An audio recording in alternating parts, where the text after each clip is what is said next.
Chamamos de anomia social uma mudança abrupta que gera uma crise e é um momento em que se perde o referencial da sociedade, por fim causando seu colapso.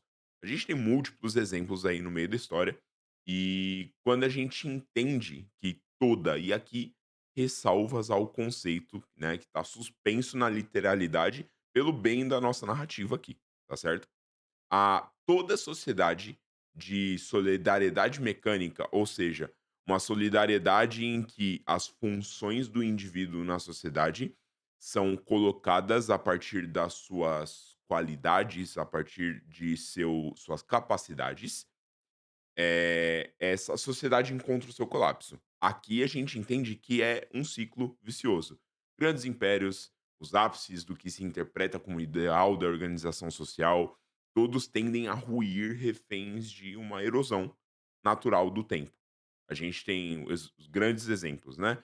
Império Romano, o grande Império Mesopotâmico, ali entre o Tigre e o Eufrates, a gente tem o Império Grego, o Império Britânico, e etcétera. Mas Império Britânico já não se encaixa mais nisso, e a gente vai entender o porquê. Porque com o advento do liberalismo do capital como a base da estrutura da sociedade, antes a sociedade organizava-se exatamente como eu mencionei, de uma forma mecânica, de uma forma em que as suas aptidões, de forma que as suas capacidades falassem mais pela sua função, e ali você assumia uma função na sociedade de acordo com as suas capacidades. A gente tem exemplos, por exemplo, de, funções nos exércitos, tanto de Roma quanto da Grécia, que fosse, as funções dos seus soldados eram atribuídas de acordo com as suas capacidades. Então, aquelas pessoas que eram muito mais, aptas fisicamente iam para as linhas de frente. As pessoas que eram muito mais aptas ao raciocínio estratégico, elas iam para a parte em que elas faziam uma gestão estratégica, se tornavam generais quando eles tinham um encontro entre essas funções.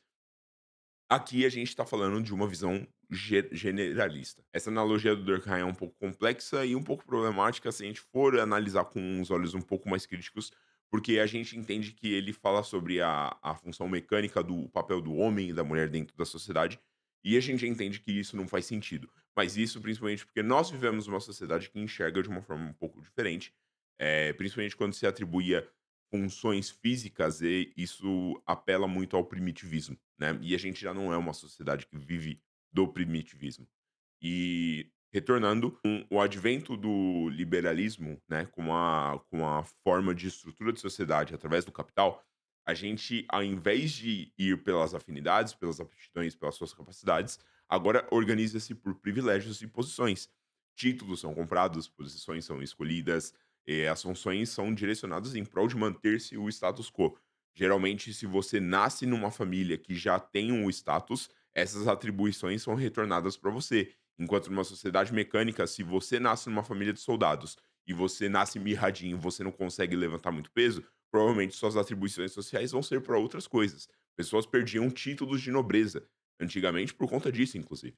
Então, aqui a gente vê uma mudança completa, inclusive na forma do lecionamento, né, se a gente for pegar uma visão mais totalitária, assim, de como foi introduzido a metodologia do pensamento e do letramento acadêmico moderno, a gente entende que a gente perde aquela identidade da especialização e a gente começa a atribuir funções específicas de suprir o que é a sociedade, a máquina do capital, e a sociedade, a mão que faz a máquina girar, que faz a máquina continuar rodando, o que a gente está precisando no chão de fábrica, basicamente.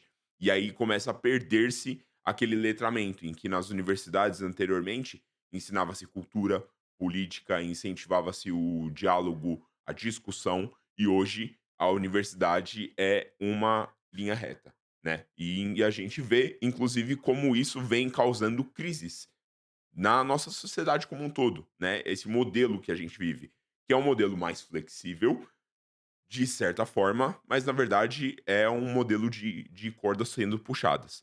E aí quando a gente analisa que A anomia social causa uma anomia quando é um colapso. Uma sociedade como essa sociedade mais elástica, chamamos de sociedade de solidariedade orgânica, né, em que organicamente a sociedade vai absorvendo e incorporando os papéis que ela precisa, e não encaixando você, ajudando, colocando você nas posições que você é apto a fazer, né. Eles moldam você de acordo com o que você precisa, porque a sociedade está acima do indivíduo, principalmente dentro desse modelo. E aí, quando você chega num momento em que começa-se a ter quebras, começa-se a ter crises, a gente tem uma crise anômica. A gente não chega à anomia. Uma sociedade como essa sempre se molda, porque a sociedade está sempre acima do indivíduo. E a gente começa a reorganizar as coisas para que se dê continuidade. Só que a gente viu isso acontecendo durante o período do Império Britânico, e o Império Britânico ele se remoldou quando ele perdeu o espaço para o império, para a hegemonia dos Estados Unidos. E hoje nós estamos vendo, por exemplo, um momento muito próximo da queda também desse ciclo vicioso do Império estadunidense. E quando a gente olha uma situação como o que vemos hoje no dia zero, a gente está vendo uma sociedade que é como uma sociedade orgânica, mas que encontrou um colapso que não tem volta. Não existe elasticidade o suficiente numa sociedade que o capital já não tem mais função e as pessoas não estão mais prontas para agir e reorganizar-se de acordo com as suas funções. Voltar a ser, por exemplo, uma sociedade mecânica, em que as suas aptidões e suas capacidades falam mais sobre quem você é para a sociedade do que a posição que você ocupava. E a gente começa a ter muitos momentos de intriga. Um último exemplo para a gente entender com um pouco mais de clareza é quando aqui a gente pode falar do ego social, né? O ego do nós está acima do eu, né? Quando César toma o golpe e quando os seus generais começam a disputar ali os seus territórios, os generais deixam o ego social e começam a cuidar do ego próprio. O ego, a vontade própria, a res pública, a coisa pública deixa de ser importante porque as ambições pessoais são mais importantes. E aí, naquele momento em que os generais começam a disputar pelo território, a gente vê um colapso, uma anomia social do Império Romano. A gente está vendo uma anomia que aparentemente é global. E o que acontece quando uma sociedade como essa, que era orgânica, que dependia de múltiplos fatores e tinham múltiplas máquinas e múltiplas cordas sendo puxadas, não que as outras sociedades não tinham. Mas o que acontece no momento em que o ego fala mais do que a coisa pública? A gente está observando isso não só no nosso mundo real, mas dentro dessa história, a gente tem um microcosmo de múltiplas facetas de como a sociedade se comportaria. E olhando dentro dessa plaquinha que vai dentro do microscópio, que é o terraço daquele telhado, a gente tem algo que sinaliza pra gente que a nossa sociedade não saberia lidar com um colapso de verdade. Muito prazer, eu sou o Guruzeira. Se você não me conhece, eu falo sobre RPG, eu explico narrativas, eu dou ideias de como você pode contar histórias de RPG na sua mesa. Eu crio conteúdos que você pode aplicar de graça, 100% gratuito. Tem um monte de coisa aqui no canal. Mas eu também faço review de algumas séries de RPG e hoje nós vamos fazer a review do episódio 3 de Dia Zero de Assimilação. Episódio muito legal. Eu acho que vai ser um pouco mais curta essa review, justamente porque a gente teve muito mais roleplay. A tendência de fazer análises de roleplay geralmente são um pouco mais rápidas, porque a gente vai discutir os tópicos principais, né? A gente não teve muito drop de lore, assim, muita história intrínseca do colapso em si sendo colocada. Foram mais uns momentos em que a gente viu, como eu falei na narração no início, eh, uma desestruturação do status de sociedade que a gente viu que estava já começando a ruir, mas aqui a gente teve uma clareza. Ou você vai e age, com um ego próprio ou você age em prol do ego público, do ego social. E foi um momento de quebra muito importante e que, exatamente como eu previ, hein, não ia durar muito mais do que 2 episódios dentro desse hospital. Eu acho que o próximo é o último, inclusive. Enfim, não tem muito drop, mas a gente ainda tem muita coisa pra falar. Então, se você já conhece o canal, você deixa um likezão de malandro. Se você não conhece, assiste o vídeo até o final e aí depois você me deixa seu feedback aqui embaixo. Se inscreve pra poder acompanhar muito mais coisa. E sem mais delongas, vamos direto pro vídeo. Bom, começando com o painel hoje, a gente não vai ter muita coisa para poder discutir, tá certo? Então eu vou abrir o painel aqui, a gente dá uma olhadinha, vamos rever tudo que a gente colocou do episódio passado, porque nesse episódio realmente não teve muitas coisas que respondem a essas perguntas, mas começam a preparar o cenário para trazer um pouco mais de perguntas ou respostas para a gente conseguir entender essas paradas. Vamos lá, então a gente tinha as nossas 5 perguntas sobre o dia zero. Dentro daqui, né, o colapso está sendo contado ou descoberto. A gente não teve basicamente nenhuma outra resposta. A gente sabe que a gente está acompanhando as últimas horas pré-colapso e durante o colapso. Inclusive, o nome do episódio anterior foram as primeiras horas. E perceptível que agentes externos fora do globo e internos podem ser as possíveis causas, mas a gente não teve nenhuma outra suspeita. Mas, dentro deste episódio, a gente teve um propósito se alinhando em direção a isso. Por isso que eu falei, vão ter coisas que estão começando a preparar o solo para que a gente consiga avançar e receba muito mais respostas dentro dessa parada aqui, tá? Se a gente for olhar aqui, né, quais as condições locais, como as condições locais estão sendo influenciadas dentro do contexto brasileiro, a gente não tem também nenhuma outra informação, até porque a gente ainda está dentro do hospital, a gente não entende o que está acontecendo nos arredores do hospital ou o que aconteceu lá embaixo. A gente possivelmente vai descobrir bastante coisa no próximo episódio. Mas aqui, uma coisa que ficou muito clara pra gente, e que foi levantada, e eu vou falar isso durante a review, é as forças de respostas não apareceram. Nenhuma delas. Corpo de bombeiros, polícia militar, eh, além dos serviços de resgate do próprio hospital, nenhum outro serviço de resgate apareceu, não apareceu o exército, então não tem nenhuma outra informação nem de defesa civil aparecendo. Então aqui a gente já entende que realmente a parada tá muito séria e foi generalizado. Não foi com alguns focos e começou a se espalhar. Quando deu merda em tudo quanto é canto. Então é bem interessante isso aqui. A gente vai entender um pouco mais. Isso é uma suposição, tá? A gente tá supunhetando aqui que é essa parada, que foi generalizado mesmo. Pode não ser. E aí, se não for, a gente vai entender um pouquinho depois, certo?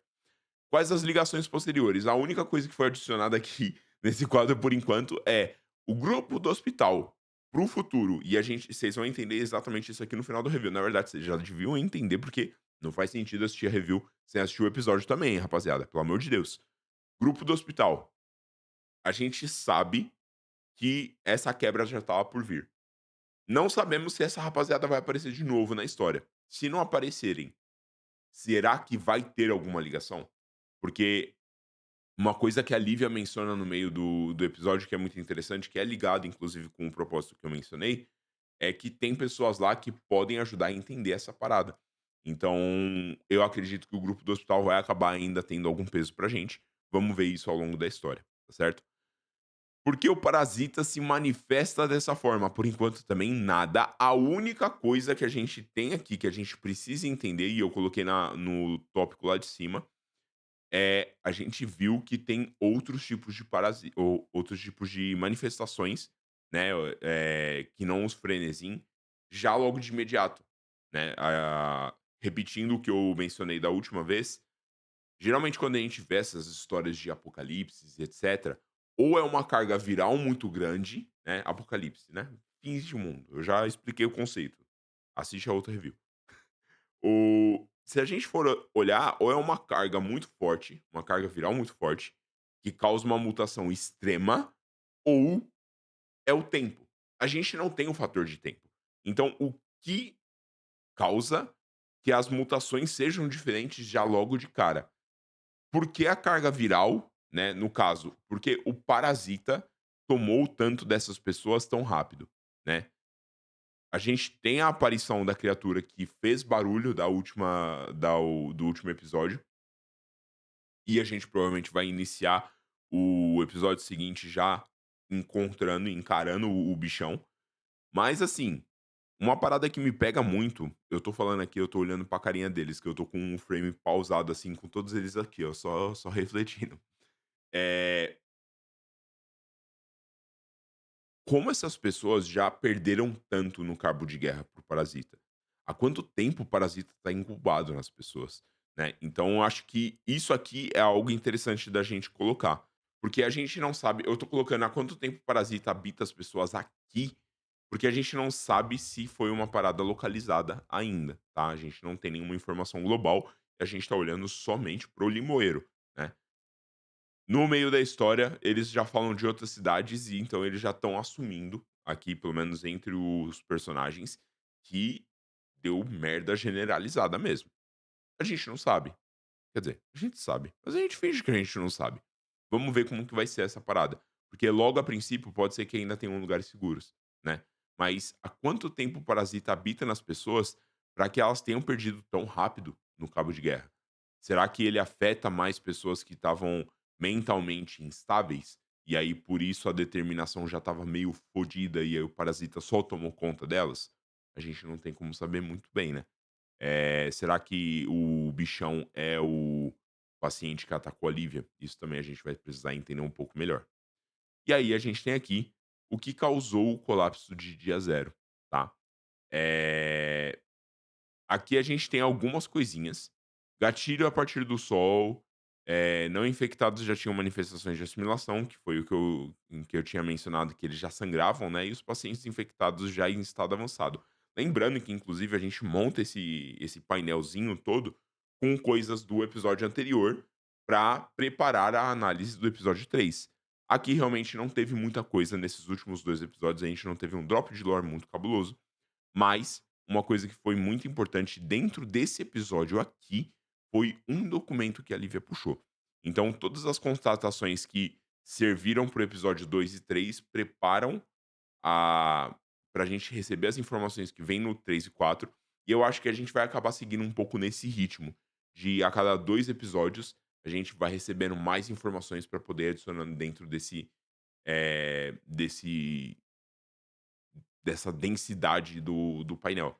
Porque, honestamente, vão ter momentos em que, a gente vai ter muito mais lore, porque é um momento mais de exploração, e o momento que a gente vai mais em roleplay, a gente vai ter mais lore dos personagens. Se fosse pra eu montar um painel aqui com lore dos personagens, aqui ia estar lotado. Mas não é o caso, aqui a gente quer entender o dia zero e as 5 perguntas que a gente elaborou para depois montar os 5 porquês e chegar na causa raiz do que aconteceu aqui. Então, esse é o review do nosso painel. Não tem muito mais coisa pra gente poder ir adicionando, mas aos poucos a gente vai trazer mais coisas. Nesse episódio já tem uma ou outra coisinha aqui que eu posso colocar. Vejamos quais serão os próximos episódios, mas antes, vamos pra review do Cadê Todo Mundo? E por que Cadê Todo Mundo? Isso foi um spoiler do caralho, viu? Esse bagulho, eu já fiquei encabulado. Eu achei que ia começar o primeiro episódio já num bololô do caralho. Tipo, mano, rapaziada sumiu, tá ligado? Foi arrebatada. Não sei. Enfim, vambora pro review.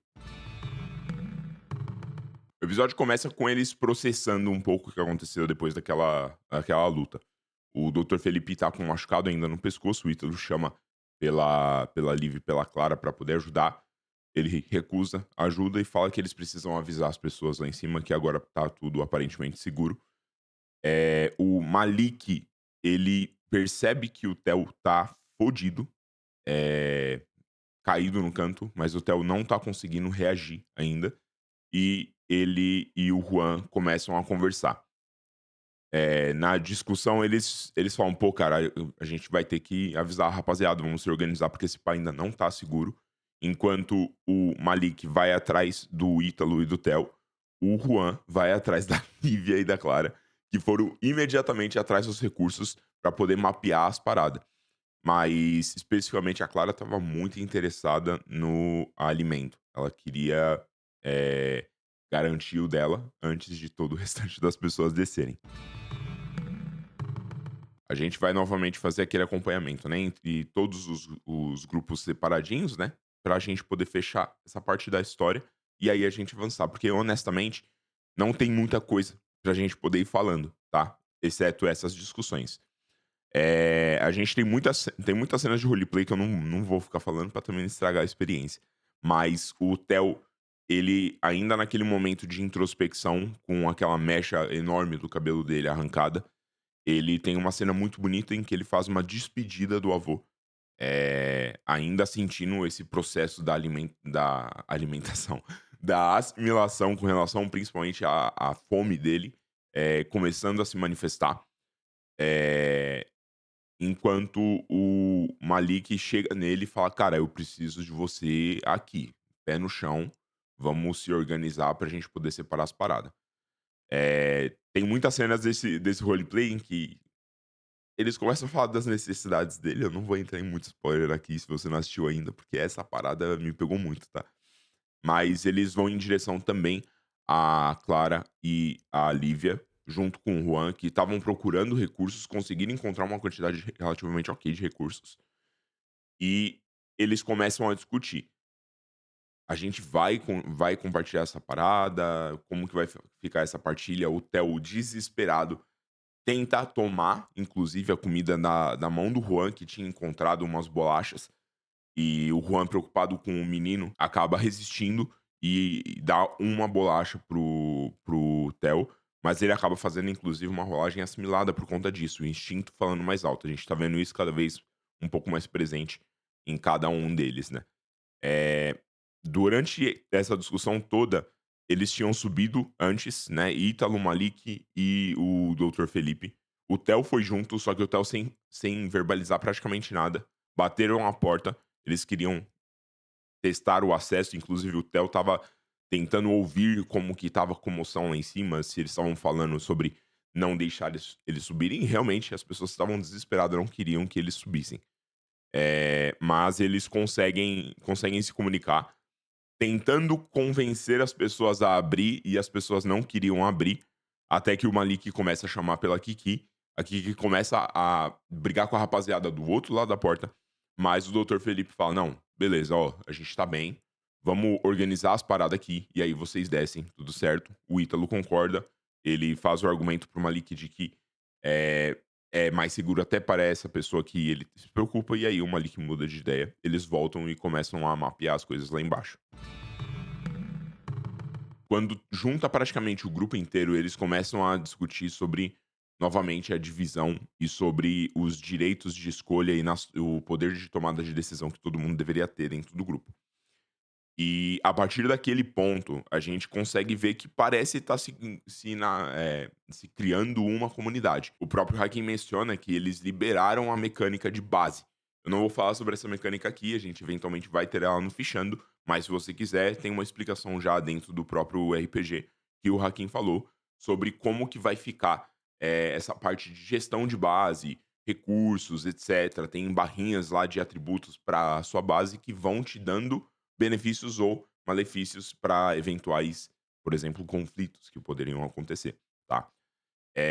Mas ali a gente percebe que talvez esteja se criando uma base, mas a gente já viu uma divergência. Porque quando o Malik sai de perto, enquanto o Ítalo e o Felipe estavam tentando montar ali a base, ele passa reto, o Ítalo chama ele pra dar uma ajuda, desculpa, montar a barricada não, tirar corpos de lá. Foi inclusive uma cena bem emocional pro Doutor Felipe, que conhecia os corpos de algumas daquelas pessoas, né. Mas o Malik passa reto, vai falar com a Lívia e fala: "Mano, os caras estão querendo ficar, eu não quero ficar". E aí a gente já começa a ver um conflito de propósitos, coisa que a gente vai falar agora. Resumão aqui, porque eles fizeram um momento bem extenso, assim, pra eles discutirem sobre os propósitos, o que cada um pensava que talvez seria adequado. O mais destoante foi o Malik, eu gostei bastante da proposta dele, inclusive. Não ironicamente, é um dos meus planos é exatamente para o litoral, para encontrar outras coisas, mas calma, vamos lá. A gente tem Ítalo e Theo, com objetivos relativamente bem parecidos, e acaba sendo um objetivo compartilhado entre eles. O propósito de tomar o hospital, de forma que eles assegurem todo o perímetro, e também eles consigam, descobrir a causa do colapso. De certa forma, a Lívia também tem esse intuito. Que é utilizado o recurso de ter os doutores lá, principalmente uma doutora específica, que eu não vou me lembrar o nome agora, a doutora Ângela, eu acho. E através dela tentar entender um pouco melhor sobre o que está acontecendo. Mas a gente tem especificamente ali Juan e Lívia com o objetivo de proteger as pessoas dentro desse hospital, né? De conquistar os andares do hospital gradativamente, assim como os meninos também têm o intuito de conquistar o hospital, mas principalmente também manter essas pessoas próximas do grupo do hospital para manter elas protegidas.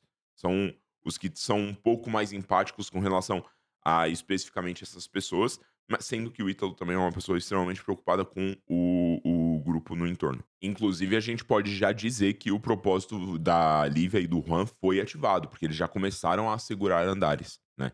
Então a gente já tem propósitos sendo ativados, e o Hakim menciona que existe uma diferença. A gente já vai falar sobre essa diferença entre o objetivo de Theo e Ítalo e do Juan e da Lívia, mas ainda assim, tá um meio que anda de mão dada com o outro. Mais uma ali que ele tem um propósito que fica suspenso, propósito que fica inerte. Ele sabe que na cidade de Sagrados, uma cidade próxima deles, é uma cidade portuária, tem acessos e ele consegue embarcar, num navio e talvez se manter seguro. E aí o propósito dele é que eles vão até Sagrados para encontrar um barco e aí sim ficar seguros fora da costa, né.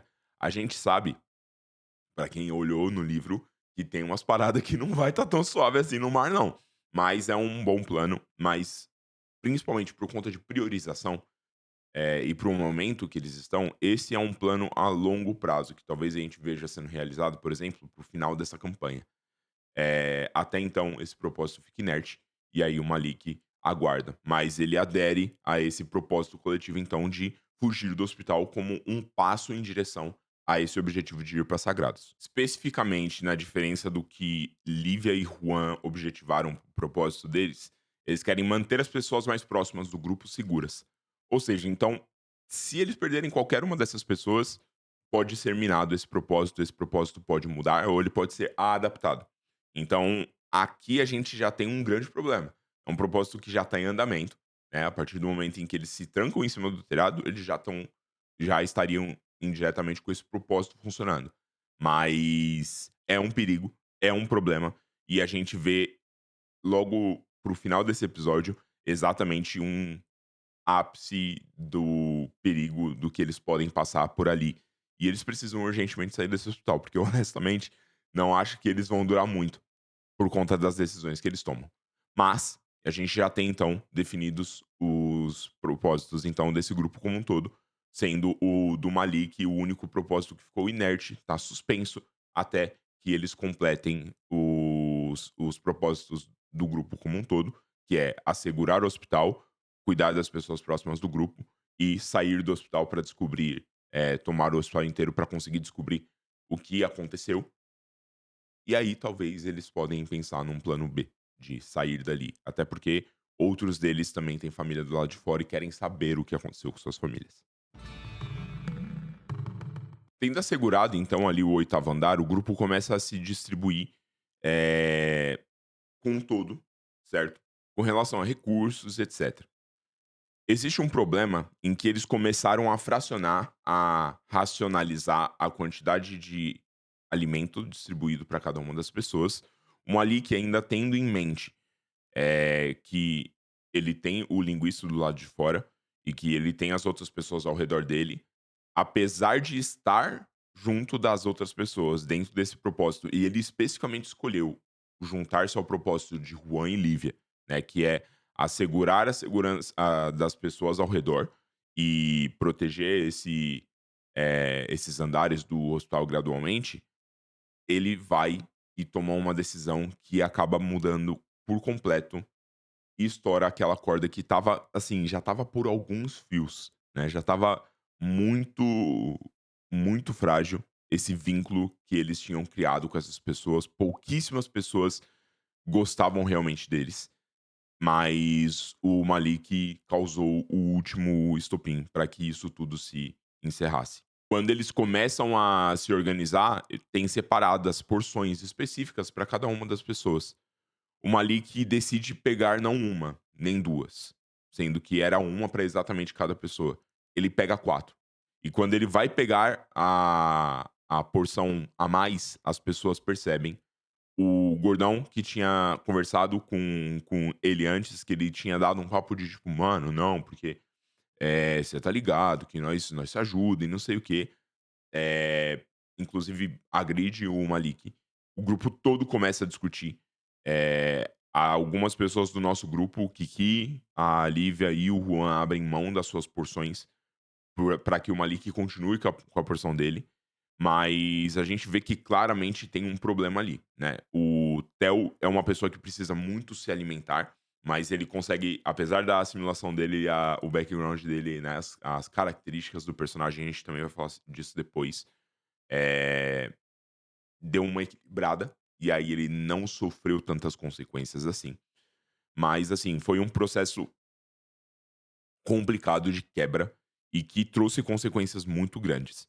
O grupo todo começa uma discussão generalizada e as pessoas do teto decidem por banir o Malik daquele local. Ele não poderia estar lá mais a partir da manhã.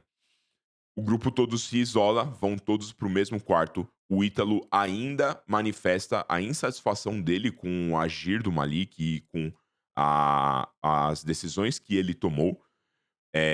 Todas as pessoas do grupo começam a discutir, mas a gente vê claramente que nenhum deles tá 100% na moral completa, né. O Ítalo vai contra, mas ele defendeu o Malik. Talvez por ciência de que no final era sempre eles por eles. O Juan, ele critica a ação, mas não toma partido do que foi feito. A Lívia entrou na frente justamente para defender o Malik, né, e o Theo fala: "Cara, não tem certo, não tem errado". E realmente nessa altura já não tem certo e não tem errado. Só que a partir do momento em que você vive em comunidade, você tem que compartilhar. E se você quebra o trato, se você vive numa anomia, ou seja, não existe lei, não existe organização, não existe contrato social. Se não existe contrato social, por que estamos aqui? E aí, é a partir desse momento em que a gente vê como essa quebra foi a última gota para esse copo transbordar e agora eles vão ter que lidar com as consequências de não fazerem mais parte desse grupo. A mecânica de base que foi introduzida foi suspensa. Pelo menos no que toca às pessoas do teto, porque eles começam a se distribuir para ir dormir e o grupo ficam Ítalo e Malik dormindo do lado de fora e o restante dormindo do lado de dentro. Eles têm uma noite de sono relativamente ok, exceto pelo Theo, que tem uma cena muito forte com o avô dele, que é o momento em que a assimilação começa a entrar em jogo. Foi a primeira vez que ele dormiu a partir do ponto em que ele zerou ali a barra de determinação. Então é o momento em que ele assimila. E o Theo, eu não vou descrever muito da cena, eu quero que você veja depois.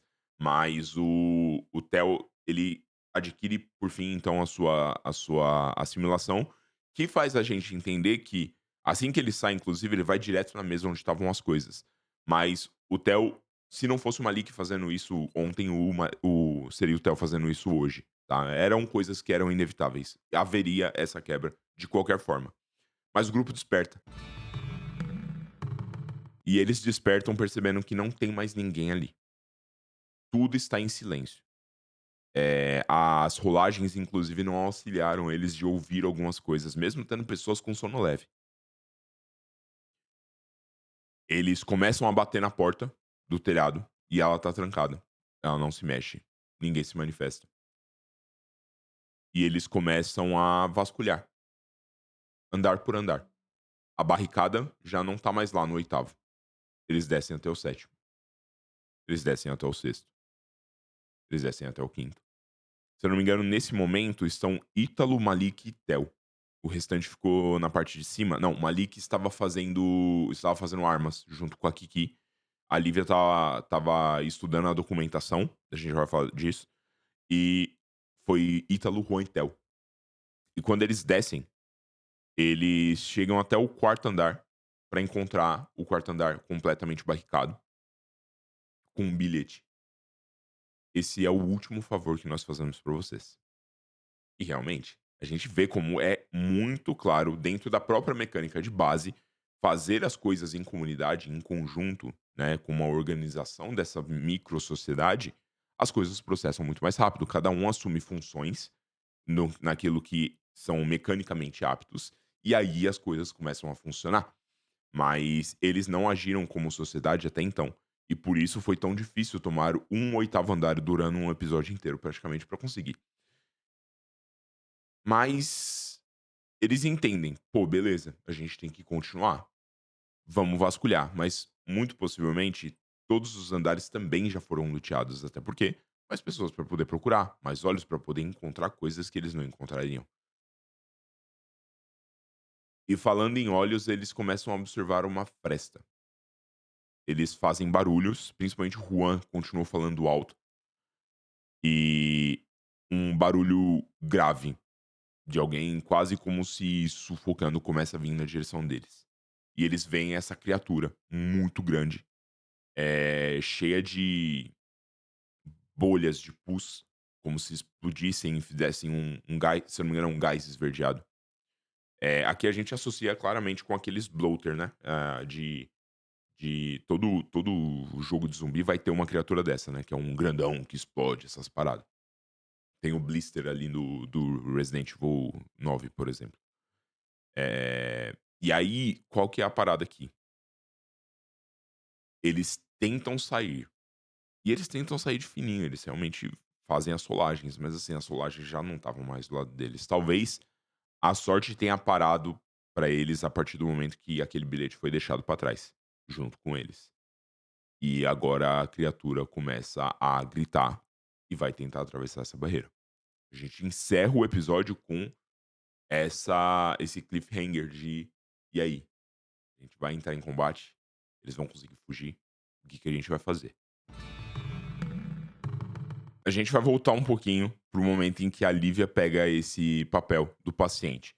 E aí a gente vai começar a interpretar algumas coisas. Isso aqui vai direto pro nosso painel no próximo episódio, inclusive, na próxima review. Eu vou ler a parada aqui que tá do nosso lado pra gente poder interpretar, certo? Eu já fui fazer a pesquisa no Google, porque honestamente eu não sou a pessoa do medicinas, tá certo? Rigidez óssea nas articulações e ligamentos, distrofia muscular, grave disfunção sistêmica dos órgãos intra e retroperitoneais. Nome difícil, né? Basicamente, todos os órgãos que ficam em torno do abdômen, tá certo? Então a gente tem o baço, tem estômago, fígado, íleo, etc, etc. Aqui a gente já tá entendendo o que que é essa parada aqui, né? E aí a gente tem septicemia iminente, mesmo com infecção inaparente e oculta. Septicemia é uma infecção generalizada causada por toxina. Quando o Hakim descreve esse grandão, ele fala que uma das bolhas explode e parece soltar um gás, uma coisa assim. Isso, bem provavelmente, é a tal da toxina. Bem provavelmente, a criatura que a gente tá vendo é esse paciente, se eu não me engano, chama Antônio da Cunha, que é o paciente que tinha ficado restrito, né? Aquele paciente que estava já num estado já meio avançado, meio perdido. Então, o que pode ser isso? Eu acho que ele, pelo fato de ter ficado em coma, né, aqui a gente sabe que esse paciente ficou em coma por muito tempo por um acidente de carro, eh, você em coma você não tem como lutar, né, contra uma infecção, contra um parasita, a não ser com os seus anticorpos em si. Só que quando se trata desse parasita, que depende da sua determinação, é a sua consciência consciente, tá ligado? Então, considerando esse ponto, talvez pelo fato desse paciente ter ficado em coma, foi o que acelerou ainda mais o processo do cabo de guerra e tenha permitido que uma criatura como essa nascesse. Então essa é a nossa teoria para o que é esse bloater aí, né, essa criatura grandona, vamos ver como que vai ser o nome dessa criatura pra gente. Mas eu acredito que a gente esteja vendo o Antônio da Cunha vindo arregaçar a nossa rapaziada, mas não sei, né, o Malik estava fazendo umas armas improvisadas, o cara simplesmente meteu o arsenal, tá ligado? Ele descreveu uma pá de item muito da hora pra fazer, e é uma mecânica muito legal de fazer armas improvisadas. Então assim, esse é um episódio muito bom pra gente falar de mecânica, mas infelizmente não vou falar de mecânica aqui, porque a gente tem exatamente o Fichando pra poder falar disso.